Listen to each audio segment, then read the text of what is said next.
Biyaheng Taipei si Olympic marathoner Mary Joy Tabal Jimenez para sa nakatakdang EVA Air Marathon. Yan at iba pang balitang sports sa report ni Kyle Basa. Sasali si Filipina 2016 Rio Olympic marathoner Mary Joy Tabal Jimenez para sa gaganaping EVA Air Marathon sa Taipei. Ang naturang kategoryang sasalihan niya ay sa half marathon na may kabuuang 21 kilometers. Ating nakapanayam kung paano tatangkilikin ng taong bayan ang paparating na marathon sa kanyang impluensya bilang respetadong atleta at Olympian. The purpose here is not just about running for EVA Air, representing the country, but it's more on people we uplift along the way. No? So through EVA Air and Travel Care, we are not just crossing finish lines, but opening doors to Filipino runners to dream beyond borders like me. I just want to tell to many runners na to dream more, to go something higher, like same with some of the elite runners na if you keep on winning here, what will be the next races for you, to be able for you to really improve and bring the country to more international races. Dagdag niya na nawalan na siya ng oras upang mag-ensayo. Umalab lamang muli ang kanyang hilig nang nalaman niyang magkakaroon ng marathon at todo suporta ang mga taong nakapalibot sa kanya.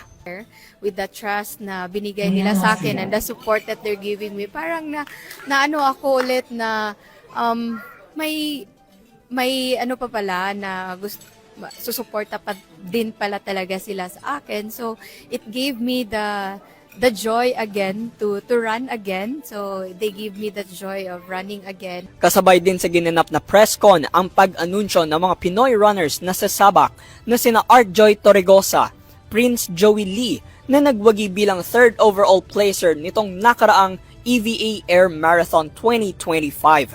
Franklin Ferdi, Michelle Zamora, Mark Mahinay, Matthias Stels Muller at si Jabril Rivera, ang youngest na makikilahok sa 3-kilometer category sa edad na 10 years old. Nagbigay din ang mga opisyal ng Travel Care Agency Corporation ng detalye sa marathon tulad ng 4 na kategoryang sinalihan ng mga runners. Kasabay din dito ang mga cash prizes ng mga mananalo sa nasabing categories.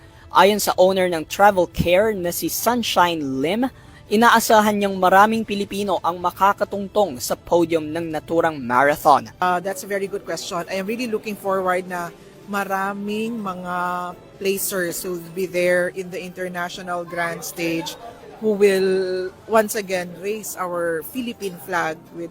Dagdag niya na magandang oportunidad ang marathon na ito upang ipamalas ng ating mga kababayan ang kanilang galing sa larangan, lalong-lalo na sa international stage.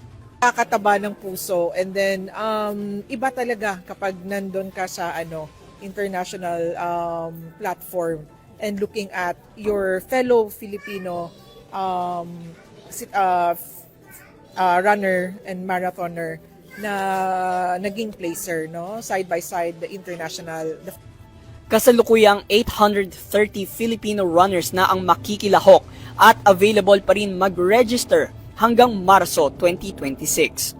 Gaganapin ang EVA Air Marathon sa October 25. Para sa EuroTV News, ako si Kyle Basa, sumasaludo sa bawat Pilipino.